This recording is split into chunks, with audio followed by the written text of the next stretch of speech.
Ovary syndrome কি? Polycystic ovary syndrome হলো প্রজননে সক্ষম নারীদের একটি হরমোনজনিত সমস্যা, যেখানে মেয়েদের বডিতে পুরুষ হরমোন অর্থাৎ টেস্টোস্টেরন হরমোন অনেক বেশি থাকবে, কিন্তু ইস্ট্রোজেন ও প্রোজেস্টেরন যে হরমোন এটা তুলনামূলক কম থাকবে।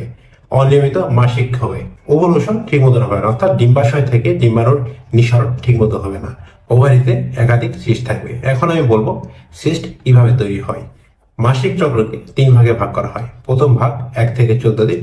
এই 14 দিনে বডিতে ইস্ট্রোজেনের মাত্রা বেশি থাকে। ইস্ট্রোজেন জরায়ুর অভ্যন্তরীণ স্তর তৈরি করতে ভূমিকা পালন করে। এর পরের ধাপে পিটুইটারি গ্রন্থি থেকে ফলিকল স্টিমুলেটিং হরমোন ও লুটিলাইজিং হরমোন নিঃসৃত হয়। যখন মাসিক স্বাভাবিক থাকে তখন ফলিকল স্টিমুলেটিং হরমোন ও লুটিলাইজিং হরমোন ডিম্বাশয়ের ভিতর থাকা ডিম্বাণুথলি পরিপক্ক হতে সহায়তা করে এবং ডিম্বাণুথলি থেকে ডিম্বাণু নিঃসরণ করার জন্য সংকেত প্রদান করে।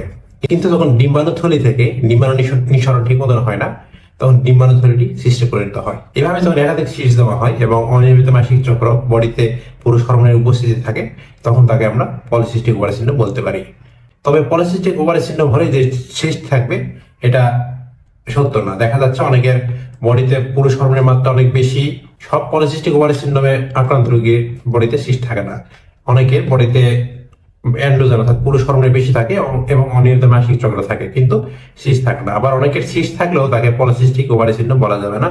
যদি সিস্ট থাকে এবং পলিসিস্টিক ওভারি সিনড্রোম না হয়, তখন তাকে বলা হয় পলিসিস্টিক ওভারিয়ান মরফোলজি, যা পলিসিস্টিক ওভারি সিনড্রোম থেকে আলাদা। 2003 সালে পলিসিস্টিক ওভারি সিনড্রোম নির্ধারণের জন্য 3টি শর্ত নির্ধারণ করা হয়। প্রথম শর্তটি হচ্ছে অনিয়মিত মাসিক চক্র, দ্বিতীয়টি হচ্ছে বডিতে পুরুষ হরমোনের মাত্রা অনেক বেশি এবং তৃতীয়টি হচ্ছে আল্ট্রাসাউন্ড ওভারিতে একাধিক সিস্টের উপস্থিতি।